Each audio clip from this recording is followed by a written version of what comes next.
Bendiciones. Esperemos que se encuentren bien. Como dijo Samuel, hay algunos que están pasando por enfermedad, así que esperemos que se encuentren lo mejor posible en las casas, pero también debemos estar orando por ellos. Y hoy vamos a comenzar un estudio nuevo. Hace un par de semanas habíamos terminado con la epístola a los Gálatas. Hoy vamos a comenzar a ver la epístola de Pablo también a los Romanos. Y este es un desafío muy grande, no solamente porque en vez de ser 6 capítulos, como fue la epístola a los Gálatas, esta tiene 16 capítulos, es mucho más larga, mucho más extensa, pero también porque la epístola a los Romanos puede ser que sea, algunos consideran que es la epístola más importante de las que escribió Pablo. Pero yo quisiera darles como introducción y como título a este mensaje, a esta primera lección, podemos decir. Vamos a estar viéndolo como un estudio bíblico. Vamos a estar haciendo algunas preguntas dentro de 2 semanas cuando vuelva a compartir sobre esta epístola. Así que espero que se acuerden de algunas cosas. No le voy a tomar examen, está bien, quédese tranquilo. Pero sí vamos a ir repasando algunas cosas a medida que vamos avanzando en el estudio. Cosas obviamente simples de recordar. Pero quisiera dejarles como un título de lo que vamos a empezar a ver hoy, que las buenas nuevas, o lo que Pablo iba a hablar y a escribir y a enviar a los romanos, eran las buenas noticias que cambiaban vidas, que transformaban vidas, las buenas noticias que transforman vidas. Y nosotros sabemos que no hay buenas noticias. Cuando uno abre o prende el televisor o abre el diario, antes abría más el diario, ahora no tanto, lo buscan en internet, pero lo que más se encuentran en las noticias, ¿qué son? Son malas noticias. Y nosotros vamos a hablar de buenas noticias. Pablo quería hablar de buenas noticias. Pero antes de hablar de buenas noticias, Pablo tiene que hablar de malas noticias. ¿Está bien? Y tiene que entrar en el contexto de esas buenas noticias que habían llegado para los romanos. ¿Está bien? Pero aunque vamos a ver estas buenas noticias que transforman vidas y que transformaron vidas en Roma, en un lugar que era la capital del imperio en ese tiempo, era un lugar donde obviamente no se adoraba al Dios verdadero, donde no tenían conocimiento del Dios verdadero y donde había mucha idolatría, pero también había mucho pecado. Lo que vamos a ver ahora es una introducción. Y como dije, esta carta tiene una gran importancia.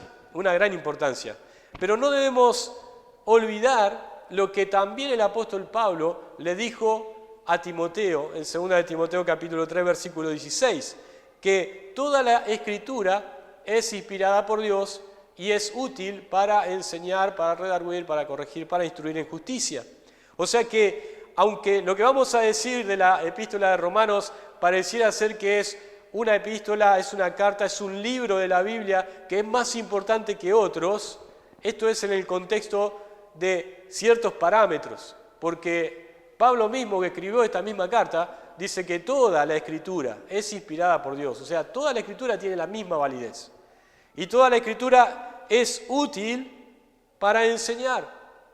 Y es más, si nosotros no conociéramos todo lo demás de las Escrituras, si solo conociéramos el libro o la carta de Romanos, no le sacaríamos el máximo provecho a la lectura y al estudio de la carta de los Romanos. Para poder sacar el máximo provecho necesitamos conocer también lo demás de las Escrituras, porque de hecho Pablo habla mucho acerca de lo que pasó en el Antiguo Testamento y habla mucho también de lo que es la fe en el Señor Jesucristo, que lo encontramos en los Evangelios, su vida, su obra. Ahora, nosotros tenemos ahí atrás, no sé si están ahora, pero hay unos libritos que nosotros solemos dar a las personas que empiezan a llegar las primeras veces a la iglesia. Algunos de esos libros lo que tienen es el Evangelio de San Juan, el Evangelio según San Juan. Y otros libros tienen el Evangelio de Juan y Romanos, otros tienen la Epístola de Romanos. Y es una sola carta, no es una Biblia, no es un Nuevo Testamento, es una carta, la Epístola de los Romanos. ¿Por qué es eso? ¿Por qué nosotros no entregamos, por ejemplo, un librito que tenga la epístola a los Corintios? Es una buena pregunta esa, ¿no? ¿Por qué no entregamos un librito que tenga el libro, solamente el libro de Levítico? Bueno, también es una buena pregunta. ¿Por qué es Romanos?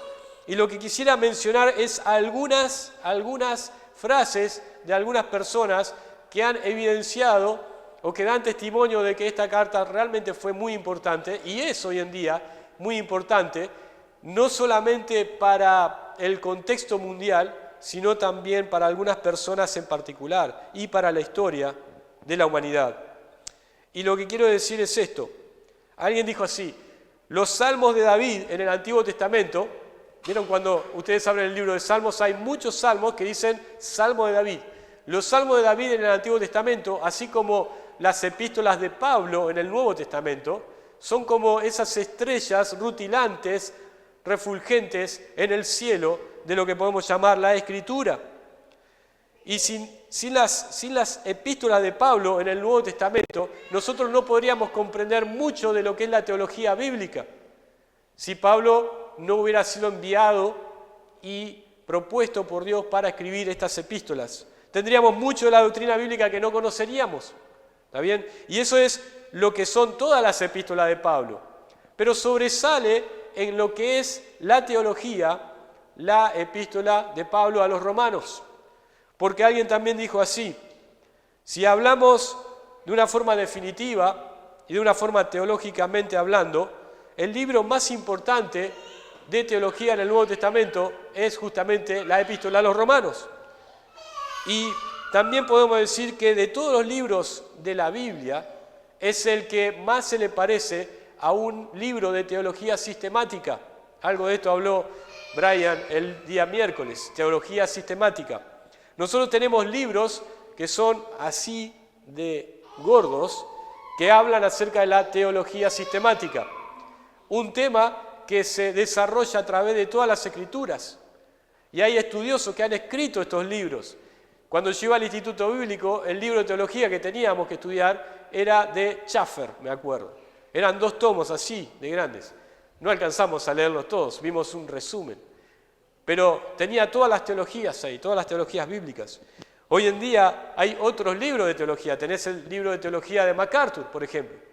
Y ese es un poco menor, está más reducido en lo que es volumen. Pero también es un libro, podemos decir, un libro gordo. Ahora, una teología sistemática, podemos decir, de Pablo es el libro de Romanos, donde se desarrollan y se aplican varias de las doctrinas de la Escritura. Ahora, este libro, esta carta, fue leída por muchas personas en la historia, pero algunos de ellos son creyentes de renombre. Uno de ellos es San Agustín o Agustín, que en el siglo III dice que él fue convertido mediante la lectura de Romanos capítulo 13, versículos 13 y 14. Vamos a buscar esta referencia. Romanos capítulo 13, versículos 13 y 14.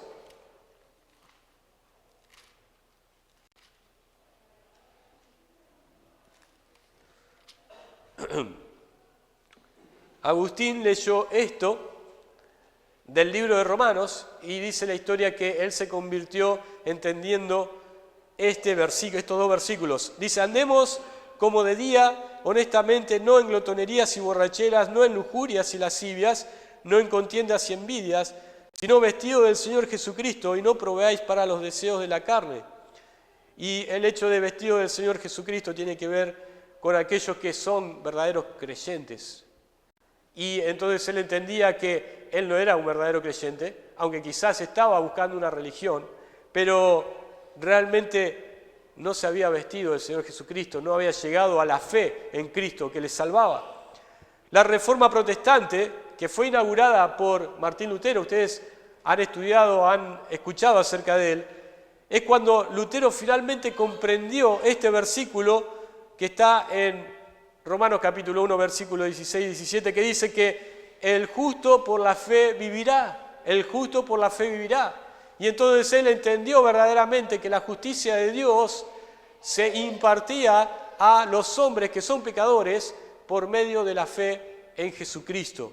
Y entonces ahí inició la Reforma Protestante, lo que nosotros hoy en día conocemos como las iglesias evangélicas.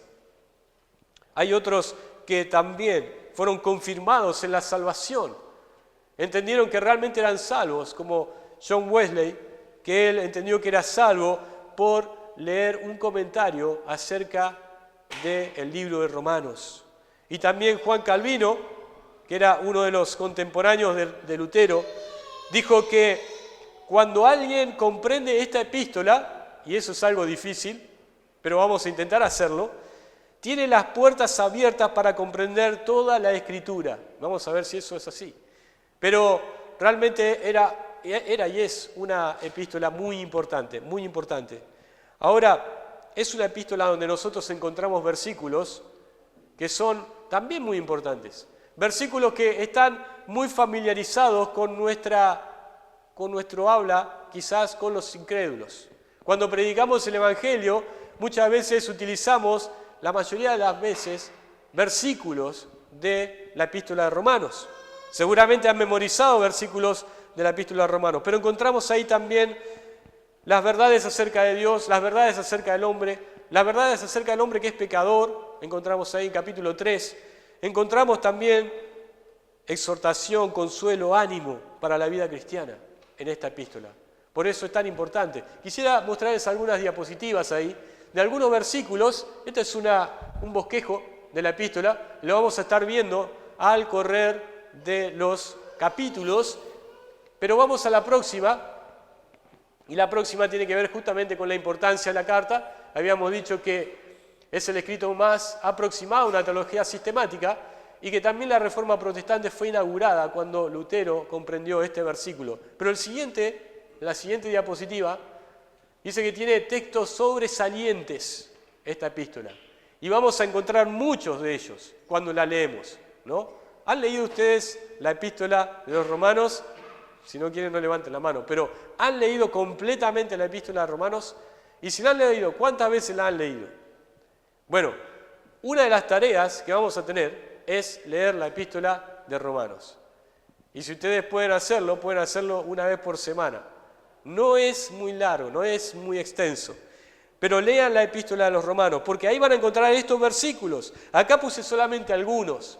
Ahí arrancamos con capítulo 3, versículo 23. Pero quisiera que me acompañen rápidamente a capítulo 1. Romanos capítulo 1, versículo 16. Acá empieza, estos versículos importantes de la epístola.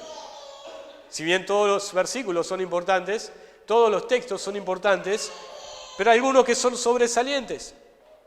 Dice versículo 16, porque no me avergüenzo del Evangelio, porque es poder de Dios para salvación a todo aquel que cree, al judío primeramente y también al griego. Este es un versículo sobresaliente en la epístola, porque dice que el Evangelio es poder de Dios para salvación a todo aquel que cree. ¿Cómo puede ser salvo?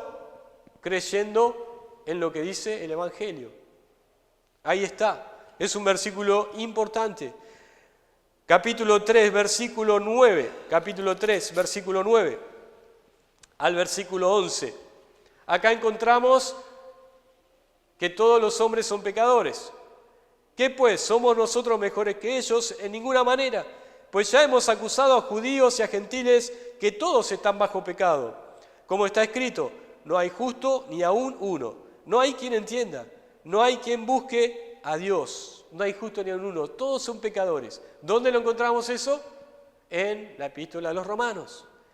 Ahí es una de las referencias que hemos tenido ahí arriba. También podemos encontrar en Romanos 3, 23 y 24, dice, por cuanto todos pecaron y están destituidos de la gloria de Dios. O sea que no solamente que todos son pecadores desde Adán, sino que el pecado ha hecho que los hombres queden destituidos, queden separados de la gloria de Dios. O sea, no pueden llegar al cielo, no pueden ir a la gloria donde está Dios en su gloria. Entonces, eso son malas noticias, lo que le dije al principio. No tenemos buenas noticias acá. ¿Dónde están las buenas noticias? Ya van a llegar. Pero versículo 24, hay una buena noticia. siendo justificado gratuitamente por su gracia, mediante la redención que es en Cristo Jesús. Y este versículo también es importante. ¿Por qué? Porque hubo un tiempo en la historia donde se vendía la salvación o donde se compraba la salvación. La venta de las indulgencias. En un periodo de la historia de la iglesia, para ser salvo uno tenía que pagar un título y era salvo. Y ahí decía que esa persona era salva. Hoy en día eso es una locura, ¿no es cierto? Pero ¿dónde lo encontramos a eso? ¿Dónde encontramos que la salvación es gratuita? ¿Dónde encontramos que la salvación además es gratuita aparte de las obras? O sea, eso tiene que ver también que es gratis, porque no depende de algo que nosotros podamos hacer. ¿Dónde lo encontramos? Romanos capítulo 3, versículo 24. Ahora vamos a Romanos capítulo 5, versículo 1. ¿Cómo podemos ser salvos? Justificados pues por la fe, tenemos paz para con Dios por medio de nuestro Señor Jesucristo. ¿Dónde encontramos cómo podemos ser justificados? En Romanos. ¿Cómo podemos lograr lo que Dios quiere de justicia en nosotros? Romanos capítulo 5, versículo 1. Pero también fíjense en versículo 8, este versículo es hermoso. Dice, mas Dios muestra su amor para con nosotros en que siendo aún pecadores, Cristo murió por nosotros. Otro versículo de suma importancia en este libro. Pero solamente para concluir con esta ráfaga de versículos importantes y sobresalientes, quisiera que vayamos a capítulo 10. Capítulo 10. Versículo 9 y 10.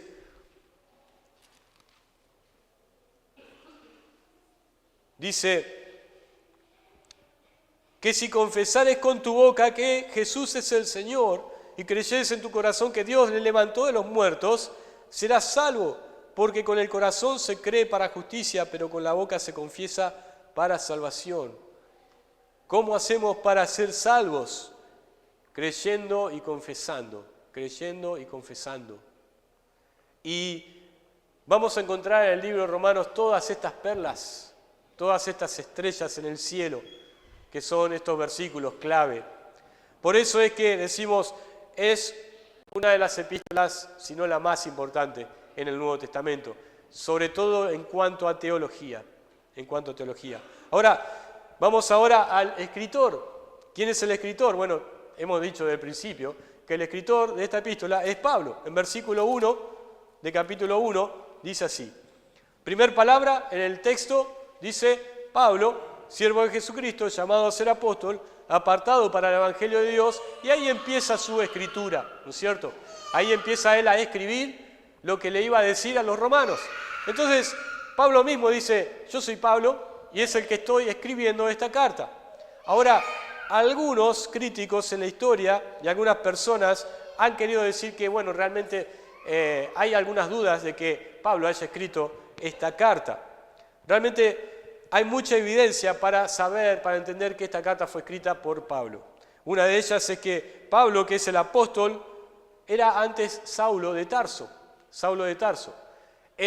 Solamente en el libro de Hechos encontramos ese nombre para Pablo, Saulo de Tarso. Y desde Hechos capítulo 7, fíjense este versículo, Hechos capítulo 7, versículo 58, y esto es algo de evidencia de que este es Pablo y es Saulo el que escribió esta carta. Capítulo 7, versículo 58. Este es el comienzo de Saulo de Tarso. Dice, y echándole fuera de la ciudad, a Esteban le apedrearon, y los testigos pusieron sus ropas a los pies de un joven que se llamaba Saulo. En aquel momento, Saulo de Tarso era un jovencito, era un joven, con todo el ímpetu, pero era un fariseo, y él odiaba a los creyentes, los odiaba a Cristo, odiaba a Jesús, obviamente él no le llamaba a Cristo, pero él apoyaba que hayan apedreado a un creyente, que lo hayan matado. Fíjense el versículo 1 de capítulo 8, y Saulo consentía en su muerte. Saulo consentía, estaba de acuerdo en que se haya muerto, en que hayan matado a Esteban. Pero fíjense en capítulo 9, versículo 1. Saulo, respirando aún amenazas y muerte contra los discípulos del Señor, vino al sumo sacerdote y le pidió cartas para las sinagogas. O sea, Saulo, cuando ya era un poco mayor, dice que él estaba aún respirando amenazas y muerte contra los discípulos. Este era Saulo de Tarso. Y lo vemos hasta el capítulo 9 cuando se encuentra con el Señor camino a Damasco, que su vida ahí cambió completamente. Su vida cambió. Y él en las páginas y en el inicio de Romanos vamos a ver que él cambió. Que él era Saulo de Tarso y ahora es Pablo. Y Pablo, la palabra Pablo significa simplemente pequeño. Algunos piensan que era porque su sobrenombre porque él era de petiza estatura, de pequeña estatura, ¿no es cierto? Yo me identifico un poco con Pablo, no porque sea un erudito como Pablo, pero sí porque era pequeño de estatura. Entonces, cierto, siento un poco de alivio ahí. Pero ese era su sobrenombre y después de ahí en adelante siempre lo conocemos como Pablo. Cuando uno mencionaba a Pablo, mencionaba a pequeño, pero no era pequeño en su enseñanza, no era pequeño en su ejemplo hacia los creyentes, en su vida espiritual no era pequeño en su hacer tampoco. Él no era alguien corto en cómo él predicó el Evangelio y se extendió a todas partes a donde él pudo llegar con el Evangelio. Ahora, tanto la evidencia interna que vamos a ver en el libro, porque el libro, la epístola, tiene su forma de escritura, su forma de expresarse, su espíritu, como en las demás cartas que él escribió, también hay evidencias externas que dicen y que apoyan que la carta la escribió Pablo. Algunos creyentes de los primeros siglos, como Ignacio, como Justino Mártir, como Policarpo, ellos se han referido a esta carta como la carta del apóstol Pablo a los romanos. Personas creyentes reconocidos, líderes de la iglesia en ese tiempo. O sea que tenemos el testimonio también de personas, de creyentes, que han dicho que esto era así. Ahora, Pablo parece ser que él, como en otras epístolas, se valió de un escritor, de un amanuense, de una persona que él le dictaba y esta persona escribía. Fíjense en Romanos capítulo 16. Romanos capítulo 16. Y algunos piensan, bueno, quizás este era otro sobrenombre de Saulo de Tarso, que era Pablo, y que quizás ahora se estaba poniendo un sobrenombre que era Tercio. Fíjense en versículo 22. Yo, Tercio, que escribí la epístola, os saludo en el Señor. ¿Pero cómo? Si en versículo 1 dice Pablo, siervo de Jesucristo. ¿Por qué acá dice Tercio? Porque era algo normal en ese tiempo que los eruditos, los estudiosos y todos aquellos apóstoles que escribían cartas, lo que hacían era usar un hermano que sabía escribir y que era de confianza, y él le iba dictando lo que el Espíritu le estaba trayendo a la mente para escribir. Y entonces este Tercio, que era un hermano, no un hermano de carne, sino un hermano en Cristo, él escribió y ayudó al apóstol a escribir la epístola. También en Gálatas, ¿se acuerdan? En Gálatas capítulo 6, versículo 11, dice Pablo que mirad con cuán grandes letras os escribo. Él dijo, de mi propia mano. Y habíamos dicho en ese entonces que no sabemos si Pablo se refería a que él escribió, esta vez excluyendo a un escribiente, sino que escribió él toda la epístola, o solamente la parte de la salutación, y él dice, miren con cuán grandes letras escribo, porque quizás tenía un problema en la vista, Pablo. Y entonces, lo que él dice, esta parte la escribo yo, esta parte no la escribe el escribiente, sino que la escribo yo. Gálatas capítulo 6, versículo 11. Ahora, el apóstol Pedro se refiere quizás a este escrito de Romanos del apóstol Pablo en Segunda de Pedro, capítulo 3. Si quieren acompañarme ahí, Segunda de Pedro, capítulo 3. Y Pedro reconoce, estando él en Roma, Pedro, ya para el año 60 de nuestra era, él reconoce los escritos de Pablo. Y dice, versículo 15, tened entendido que la paciencia de nuestro Señor es para salvación, como también nuestro amado Pablo, hermano Pablo, según la sabiduría que le ha sido dada, os ha escrito. Esto es, les ha escrito a los romanos. Casi en todas sus epístolas, hablando en ellas de estas cosas, entre las cuales hay algunas difíciles de entender. Cuando Pedro se refiere a Pablo, probablemente cosas difíciles de entender, está hablando de la carta a los romanos, de cosas, de doctrinas que eran difíciles de entender en aquel tiempo. Nosotros hoy en día corremos con alguna ventaja. ¿Por qué? Porque tenemos ya toda la Escritura y podemos ir verificando doctrina tras doctrina, ir comparando todas esas doctrinas que Pablo estaba escribiendo y podemos llegar a conclusiones. Pero en aquel tiempo dice que eran difíciles de entender, difíciles. Ahora, ¿cuál era la fecha de escritura? Probablemente el año, no sé si está ahí, fecha de escritura, sí, año 56 al 58. Pablo escribió esta carta desde Corinto y él estaba en Corinto unos 3 meses antes de ir a Jerusalén para luego él ir hacia Roma, hacia Italia. Y en ese momento él fue donde escribió esta carta, Romanos. Y fue más o menos por el año 56 al 58 de nuestra era, la carta a los romanos. Pero la iglesia fue fundada algunos años antes. Fíjense en Romanos capítulo 1, versículo 13.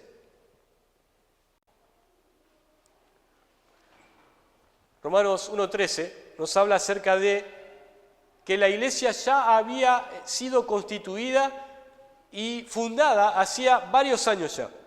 Pero no quiero, hermanos, que ignoréis que muchas veces me he propuesto ir a vosotros, pero hasta ahora he sido estorbado. Esto de que Pablo le dijera a ellos, a los romanos, que le está escribiendo una carta y que ya muchas veces él quiso ir allá a Roma para estar con ellos y hablar con ellos, esto nos habla de que la iglesia ya estaba establecida hacía un tiempo. ¿Cuánto tiempo? Fíjense en Romanos también, capítulo 15. Romanos capítulo 15, versículo 23.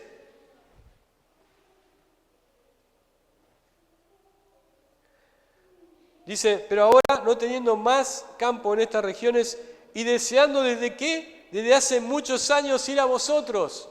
O sea que él está hablando acá de muchos años.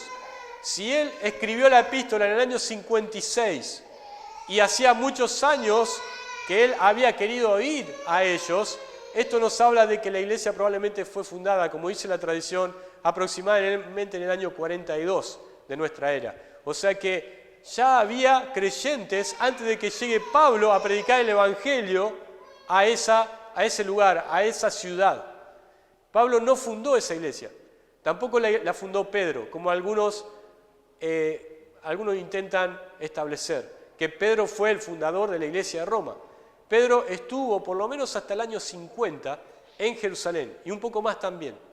¿Por qué? Porque el concilio de Jerusalén, donde todavía estaba Pedro allí, eso fue en el año 50. Entonces, no fue ni Pedro ni Pablo el fundador. ¿Quiénes fueron? Probablemente algunos creyentes que en el día de Pentecostés, en el año 30, estaban en Jerusalén y estaban allí de todas las naciones. Algunos eran de Roma, judíos que estaban en Roma y llevaron el Evangelio, la buena noticia del Evangelio, a su lugar donde ellos vivían. Y ahí empezó la iglesia en Roma. ¿Cuál es el propósito o tema de esta epístola? El propósito, como dice ahí, el Evangelio de Dios, las buenas noticias de Dios. Y también otro tema alternativo, la doctrina de la justicia de Dios para salvación, proclamada en el Evangelio. Vamos a encontrar esta palabra Evangelio muchas veces en la epístola. Las buenas noticias de Dios. Entonces, fíjense en el capítulo 1. Capítulo 1, versículo 1.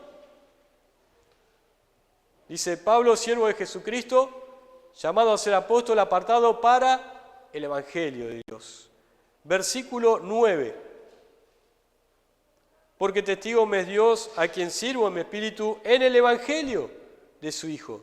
Versículo 15. Así que en cuanto a mí, pronto estoy a anunciaros el Evangelio, también a vosotros que estáis en Roma. Ellos ya habían escuchado el Evangelio, ya eran creyentes. Pero Pablo quería ir ¿a qué? A predicar el Evangelio, a hacer su tarea misionera en Roma también. Por eso él dice, estoy pronto a anunciaros el Evangelio también allí en Roma. Versículo 16, porque no me avergüenzo del Evangelio. Versículo 17, porque en el Evangelio la justicia de Dios se revela por fe y para fe. El Evangelio es el gran tema de esta epístola. Las buenas noticias, aunque como dije al principio parece ser que no son tan buenas las noticias para el hombre.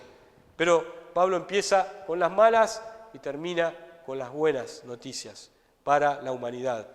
Ahora, este es el tema, es el gran tema. ¿Cómo una persona puede ser justificada? ¿Cómo una persona puede ser salva? Eso es lo que Pablo va a decirles con el Evangelio, creyendo en el Evangelio. ¿Por qué? Porque el versículo que hemos leído, versículo 17, dice, el justo por la fe. ¿Y saben qué? El justo es Jesucristo. La cruz pagó por nuestros pecados, por los pecados de noticias. Todo aquel que cree en Cristo como su Salvador es salvo. Pero ahí no termina la fe. El justo por la fe vivirá no significa solamente tengo la vida eterna y ya ahora puedo seguir con mi vida como si nada hubiera ocurrido, sino que el justo por la fe vivirá se trasciende a lo largo de la vida del creyente. Por eso es que el justo, además por la fe vivirá, seguirá viviendo por la fe. Y esa fe no caduca.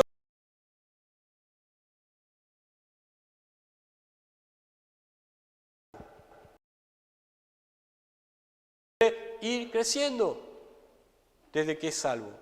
Ahora, lo que vamos a ver, vamos ahora a entrar en el primer versículo, solamente vamos a ver el primer versículo hoy, de Romanos capítulo 1. Vamos a ir a la primera parte, el saludo y el tema. Del versículo 1 hasta el versículo 17, tenemos el saludo y el tema de la epístola. Y Pablo no tarda en dar ese tema. Pablo enseguida no pierde el tiempo para entregar cuál es el tema de la epístola. Pero lo que vamos a ver acá primero es el saludo. El saludo. ¿Por qué el saludo? Si ya algunos de ellos habían conocido, habían escuchado acerca de Pablo, habían escuchado acerca de Saulo, de Tarso, habían escuchado acerca de Pablo predicando el Evangelio, convertido, y por qué él tiene que saludar y presentarse delante de los romanos, a los cuales ni él conocía personalmente, ni ellos le conocían a él, pero habían escuchado acerca de él. ¿Por qué es que él se presenta? Como dije al principio, nosotros corremos con algo de ventaja con los romanos que recibieron esta carta. Nosotros tenemos toda la Escritura y podemos entender que Pablo escribió muchas cartas en el Nuevo Testamento. Podemos comprobar una y otra carta y podemos entender que Pablo escribió esto porque las otras cartas son muy parecidas en su escritura. Tenemos todo el consejo de Dios, tenemos, como dice Pablo a los Corintios, lo perfecto, o sea, la escritura completa, pero ellos no tenían esto. Y entonces en aquel momento, en ese año, cuando alguien enseñaba algo que tenía que ver con doctrina, cuando alguien predicaba una enseñanza nueva acerca de Dios, tenía que estar realmente apoyado, tenía que estar comprobado, tenía que ser verificado de alguna forma. Entonces, Pablo por eso él explica, primero dice, yo soy Pablo, el que escribí la epístola, pero luego les va a decir, ¿quién es Pablo? ¿Qué hace Pablo? ¿Qué estaba haciendo Pablo? Lo primero que le dice es que Pablo es siervo de Jesucristo. Pablo, siervo de Jesucristo. Él no empieza diciendo Pablo apóstol, como podría haberlo hecho, ¿no? Pero lo primero que se le viene a la mente, inspirado por el Espíritu, es que Pablo dice, yo soy siervo de Jesucristo. Siervo no era simplemente un servidor, ¿no? Como en otras ocasiones en la Escritura vemos servidor, la palabra diáconos es servidor, es alguien que sirve las mesas, sino que la palabra acá es la palabra doulos, que significa un esclavo. Alguien que estaba en la casa de su amo y que no salía, y en la casa de los judíos, en los esclavos judíos, salía solamente cuando llegaba el año de jubileo, que era el año 49. En ese año él podía salir de la casa de su amo y podía ser libre, ¿está bien? Pero la palabra esclavo acá no es usada como alguien que realmente está en ese yugo de esclavitud, en esa miseria donde nosotros pensamos los esclavos estaban en lo más bajo de la sociedad. Eran castigados con los látigos, eran realmente maltratados por sus amos. No es esa la idea de esta palabra doulos acá, sino que la idea que se utiliza es de la devoción completa y absoluta hacia su amo. El que era un esclavo de Jesucristo, un siervo de Jesucristo, era porque él quería hacerlo. Él quería hacerlo. Así como los antiguos judíos, cuando eran esclavos de un amo que los trataba bien y que le daba todos los beneficios, cuando llegaba el año de jubileo, ¿saben lo que hacía? El esclavo le decía, no, yo no me quiero ir, yo no quiero ser libre, yo quiero servirte por siempre, quiero estar con vos. Y porque te amo, entonces quiero seguir sirviéndote. Eso era lo que hacían. Entonces el amo lo que hacía, y esto era ley en Israel, lo que hacía era llevarlo a un lugar donde había una madera, como un poste, y lo que hacía era ponerle la oreja sobre esa madera y le perforaban la oreja. Entonces esa era la marca de que ese esclavo iba a ser siempre un siervo de este señor. Pero este lo hacía con un beneplácito, lo hacía con ganas, porque era un privilegio para ese esclavo ser siervo de este amo que era tan amable con él, que le había dado todo. Y esto era la idea de ese doulos, ese siervo de Jesucristo, siervo de Jesucristo. Alguien dijo así, un siervo de Jesucristo es un título más alto que ser el rey del mundo. Es más alto que ser rey del mundo. Es más alto que ser el presidente de la mayor nación en nuestra actualidad. Ese siervo de Jesucristo, Pablo. La idea de ser un esclavo era de quedarse en la casa de su Señor y no ser nunca más apartado de allí, ser siempre ese siervo. Y además la esencia tiene que ver con lo que Pablo le escribió a los colosenses, cuando le dijo que todo lo que hagáis, hacedlo para el Señor. ¿Por qué? Porque al Señor servís, es esa misma palabra, doulos, esclavo. A Cristo el Señor servís. Hacerlo para el Señor porque a Él servís. Soy esclavos del Señor Jesucristo. Lo segundo que vemos de Pablo, que Pablo era, como dice ahí, era un siervo de Jesucristo, pero también Pablo era llamado a ser apóstol. Fue llamado a ser un mensajero que llevaba un mensaje especial. Eso es lo que significa, llamado a ser apóstol. Pablo nunca se reconoció digno de ser llamado apóstol. De hecho, en 1 Corintios capítulo 15, él dice que yo no soy digno de ser llamado apóstol porque perseguía a la iglesia de Cristo. Él no estaba echándole en la frente a los romanos y a todos los que se les cruzaban, yo soy apóstol. Inclínense ante mí porque yo soy apóstol de Jesucristo. Yo fui llamado a ser apóstol. No, él no exhibía eso como un gran logro, sino que él se sentía indigno de serlo. Pero sin embargo, él fue llamado para eso. Él fue llamado para eso. Nosotros, hermanos, somos indignos. Somos indignos de ser llamados hijos de Dios. Somos indignos de ser llamados, como vamos a leer también, llamados a ser santos. Los creyentes en Roma fueron llamados a ser santos. Nosotros somos indignos de eso.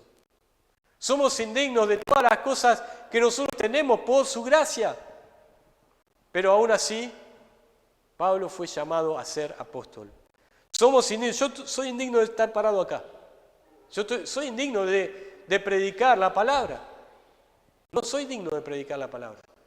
Y nosotros no somos dignos de escuchar la palabra predicada. La santa palabra de Dios. Pero sin embargo, Dios nos ha dado ese privilegio. Y Dios le había dado ese privilegio a Pablo. Y no solamente el privilegio de llevar el mensaje del Evangelio, ser un apóstol, pero de ser un apóstol a los gentiles. Un apóstol poco especial, ¿no? Porque Dios lo escogió a él para llevar el Evangelio, este mensaje especial, a no los judíos, también a los judíos, pero mayormente a los gentiles, a los que no eran judíos. Y por eso él esparció este Evangelio a todos los lugares donde él llegó en el mundo conocido en su tiempo. Ahora él lo va a repetir vez tras vez en esta epístola. Yo soy apóstol a los gentiles. Fíjense capítulo 1, versículo 5. Y por quien recibimos la gracia y el apostolado para la obediencia a la fe en todas las naciones, por amor de su nombre. Él tenía un apostolado que se expandía hacia todas las naciones. Ahora, si nosotros somos llamados para algo, si nosotros somos llamados para hacer algo por su gracia, debemos cumplirlo. Debemos cumplir. Pablo fue llamado a ser apóstol a los gentiles, y él fue a los gentiles y cumplió su ministerio, cumplió su trabajo. Si hay algo que sabés que Dios te ha capacitado, algo que Dios te ha llamado, algo por lo cual Dios te ha manifestado que tenés que hacer, sélo y hacelo, como lo hizo Pablo. Es importante cuando uno es llamado a tener una tarea específica, ser fiel a cumplirla, prepararse para esa tarea y también estar calificado para esa tarea. Con el hecho de que Pablo llamó al apostolado a Pablo, Pablo no dijo, bueno, yo ahora hago lo que quiero, vivo como quiero, total, Jesús ya me llamó al apostolado y yo voy a hacer el trabajo cuando me dé la gana, voy a estar espiritualmente como a mí me dé la gana, no me voy a preparar, total, él ya me llamó para ser apóstol, así que ya está, ya tengo mi título. No, sino que él fue fiel y él estaba calificado y se preparó para hacerlo. Cuando tenemos una tarea especial, primero debemos pensar, debo cumplirla. Dios me ha llamado para esto, pero también debemos ser fieles y debemos estar calificados, capacitados. Y eso era Pablo, llamado a ser apóstol. Pero la última referencia que Pablo da acerca de sí, en este versículo 1, ¿no? Dice, apartado para el Evangelio de Dios. Apartado para el Evangelio de Dios. Y esto me gusta mucho porque esto me trae a la mente cuando Jeremías abre su profecía, Jeremías capítulo 1. Quisiera que me acompañen ahí los que pueden. Jeremías capítulo 1. Porque vemos un relato muy parecido al de Pablo. Pablo dice, apartado para el Evangelio, separado para el Evangelio, separado para una misión específica. Y entonces Jeremías, en capítulo 1, dice así, versículo 4, vino pues palabra de Jehová a mí diciendo, antes que te formase en el vientre te conocí, y antes que naciese te santifiqué, te di por profeta a las naciones. Y esto es muy parecido entre Pablo y Jeremías, porque la palabra santifiqué es un sinónimo de la palabra apartar, apartado. Y tanto Jeremías como Pablo fueron apartados para algo específico. Jeremías para ser profeta a las naciones y Pablo para ser un apóstol del Evangelio, un mensajero del Evangelio, ¿a quiénes? A las naciones, a los gentiles. Entonces, cuando Pablo había nacido, si Pablo pudiera escuchar la voz de Dios como escuchó Jeremías, escucharía Pablo apartado para el Evangelio. Pablo apartado para el Evangelio. Pero ¿saben qué? Esto es interesante porque Pablo arrancó su vida haciendo todo lo contrario. Pablo arrancó su vida, ¿se acuerdan cuando era joven? ¿Qué era lo que estaba haciendo? Estaba ahí mirando cómo apedreaban a un creyente, cómo mataban a un creyente. Pablo continuó, dice que él apoyaba ese asesinato, porque él era un fariseo y odiaba a los creyentes. De hecho, a la noche, para los que van a estar a la noche, vamos a ver un poco por qué Pablo odiaba a los creyentes y odiaba a Cristo. Vamos a verlo a la noche, pero se lo dejo para los que vengan o los que escuchen. Ahora, Pablo empezó del lado equivocado. Pablo no empezó del lado, digamos, del equipo de Dios, porque él estaba persiguiendo a la iglesia. Y pudiéramos pensar, ¿qué está haciendo Pablo? Si vos fuiste apartado para el Evangelio, ¿qué estás haciendo persiguiendo a la iglesia? ¿Qué estás haciendo llevando a creyentes a la cárcel? ¿Qué estás haciendo viendo cómo matan a un creyente? Si vos fuiste apartado para el Evangelio. Todo lo contrario. Y es más, en las palabras del Señor Jesús, desde el cielo, cuando se manifiesta a Pablo camino a Damasco, ¿qué le dice? Pablo o Saulo, ¿por qué me persigues? Pudiéramos agregar, ¿por qué me persigues si fuiste preparado y fuiste apartado para el Evangelio? ¿Qué estás haciendo? Y es lo mismo que nosotros podemos preguntarnos. Dios tenía un plan para Pablo, Dios tenía un plan para Jeremías, y Dios tenía un plan para cada uno de nosotros. Y la pregunta es, ¿qué estamos haciendo? ¿Qué estamos haciendo? Dios nos ha apartado para algo. Dios nos ha apartado para algo. ¿Para qué? Bueno, primero para vivir en santidad, para servirle en su obra, para predicar el Evangelio también. Nos ha apartado para varias cosas. ¿Y qué estamos haciendo? ¿Estamos corriendo a los cristianos? ¿Estamos yendo en contra de lo que Dios nos ha apartado? Pablo llegó un momento en su vida donde se dio cuenta que había sido apartado para el Evangelio. Y ahí cambió rotundamente su vida. Por eso digo, el título, ¿se acuerdan cuál era? ¿Qué dice ahí? Buenas noticias que transforman vidas, transformaron sus vidas.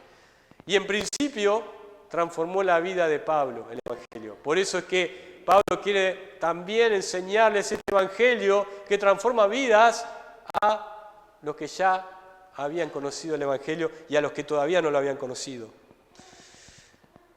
Algunos han dicho así, que Pablo utilizó este nombre apartado para el Evangelio. Apartado significaba fariseo, esa era la palabra, apartado. Y cuando Pablo era un fariseo, él había sido apartado ¿para qué? Para la ley de Dios.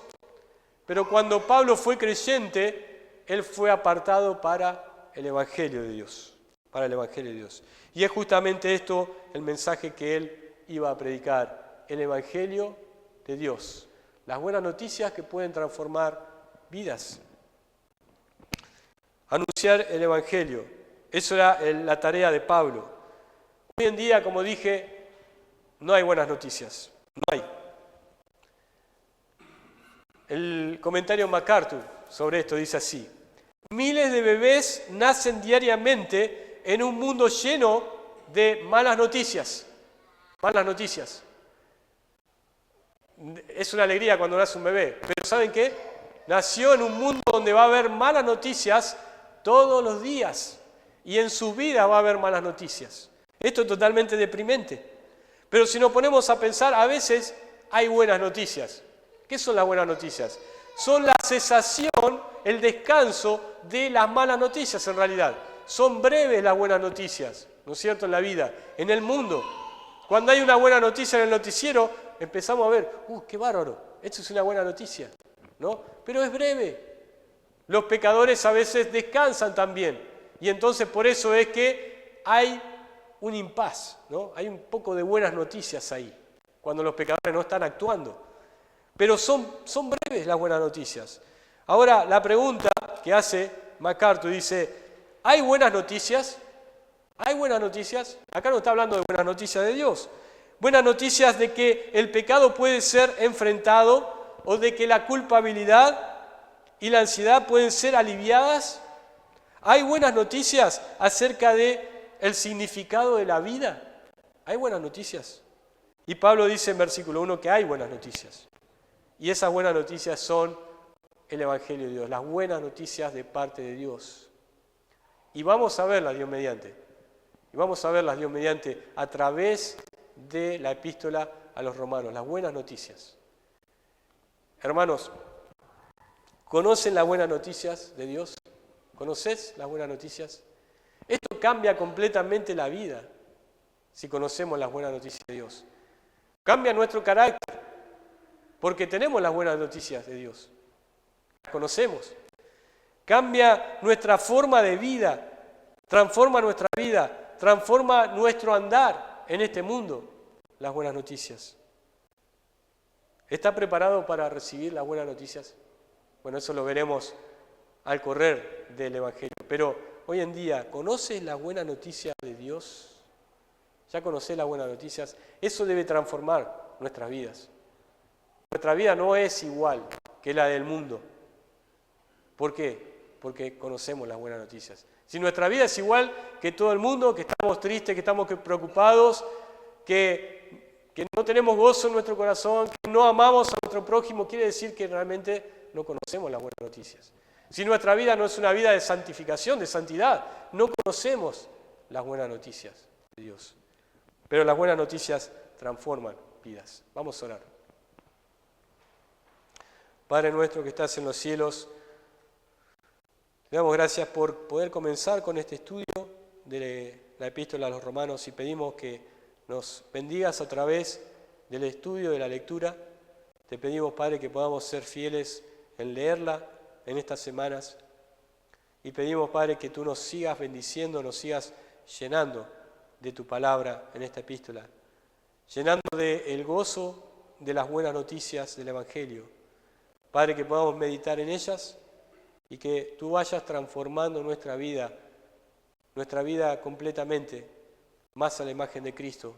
Nuestras vidas con estas buenas noticias, Padre. Te pedimos que hagas la obra en nuestro corazón y pedimos que no olvidemos lo que hemos escuchado hoy, que podamos tenerlo en nuestra mente, en nuestro corazón en esta semana. Te lo pedimos en el nombre del Señor Jesucristo. Amén.